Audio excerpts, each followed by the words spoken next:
আমরা আজকে মেনলি একটি দাবি নিয়ে এখানে এসেছি। আমাদের ন্যায্য একটি দাবি, সেটা হচ্ছে বিশেষ আদালতের মাধ্যমে এবং সামারি কোর্টের মাধ্যমে যে 9019 জন চাকরিচ্যুত হয়েছে তাদেরকে ক্ষতিপূরণ সহ চাকরিতে পুনর্বহালের দাবি নিয়ে আমরা এখানে এসেছি।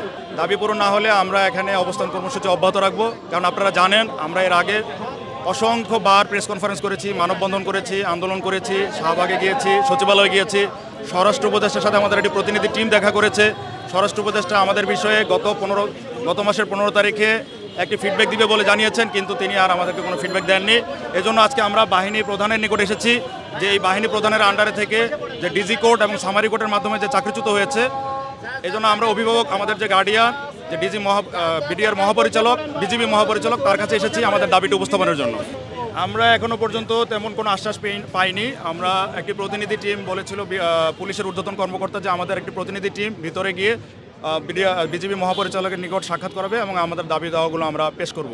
তো আমরা যখন গেটে যাই 4 নম্বর গেটে, তো সেখানে হয়তোবা একজন বিডিআর ঊর্ধ্বতন কর্মকর্তা, মেবি কর্নেল হতে পারেন, উনি আমাদেরকে জাস্ট রিসিভ করেছেন স্মারকলিপিটি এবং আমাদেরকে বলেছেন আপনারা চলে যান। বাট আমাদের প্রতিনিধি টিমকে ভেতরে প্রবেশ করার সুযোগ দেওয়া হয়নি। আসলে দেখুন, আজকে আমরা যারা এখানে অবস্থান করছি মূলত আমরা এক দফা দাবি নিয়ে আমরা এখানে অবস্থান করছি।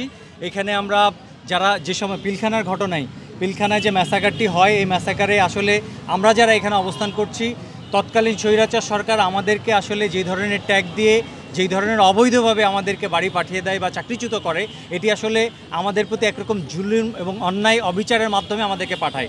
আপনারা যারা জানেন যে তৎকালীন এই স্বৈরাচার সরকার তাদের পৃষ্ঠপোষকতায় এবং তারাই কিন্তু এই ঘটনাটি ঘটিয়েছে।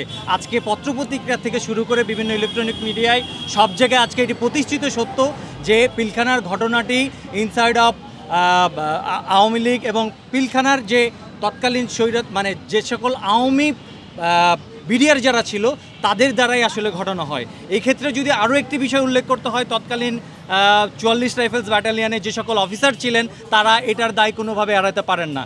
তারা আসলে ইভেন প্রত্যেকটা অফিসার যারা পিলখানার ঘটনা নিয়ে যারা অনুসন্ধান করেছেন, সে সকল অফিসাররা স্পেসিফিক বেশ কিছু সেনাবাহিনী অফিসারের নাম পর্যন্ত বলেছেন।